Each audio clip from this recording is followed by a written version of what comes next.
finding ways to open hearts when the brain's not doing its job. And that's such a different attitude. There's a completely different attitude in that, Hervé. Maybe you could speak to me about that, the journey from brain to heart. If there was one thing that resonates with the works that we've done together and what I've learned from you and the dialogue roadmap, it's exactly that. What one can identify the reasons for poor communication or conflict escalation. So you've listed some of them, ego and pride, but the brain can twist itself for ever trying to undo this with a genuine willingness to work at that level. How to massage ego, how to not scratch someone's pride. But if we stay at the brain level, then we keep tiptoeing and work superficially with very short-term results. And what I've learned is that if we can shift the conversation to the emotions that are in the room at the time when this ego comes out or this pride comes out, then the quality of conversation is much greater and it's much quicker to get to a level of mutual understanding. And for someone who's always been quite impatient in business or negotiation or dispute resolution setting, I seem to have found a way to get to the heart of the matter much quicker by allowing my brain to shut down and allow or facilitate other brains to shut down so that the hearts can connect and communicate better.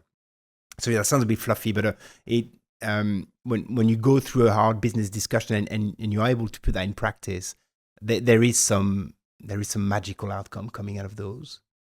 Yeah, so for me, it's about allowing the heart into the room, because often when we think about work and business and leadership and all of that, it's all about logic and rationality and evidence-based this and all the rest of it. But at the end of the day, how a person feels will influence those logic and judgments.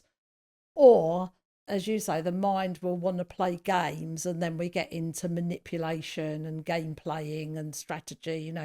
I watch a lot of stuff on YouTube, and you'll get the 10 things you can say when someone insults you, or and it feels very sort of military, that it's all about building up your arsenal of stuff that you can throw out, but actually nothing happens without some form of communication. And the more I can see you and the more you can see me, the easier then that oils the wheels. Is that what you're trying to sort of say? Am I in the right place? Yes, you're in the right place. And what comes to me just now is possibly the trait that I've seen as a further trigger for those kind of situation is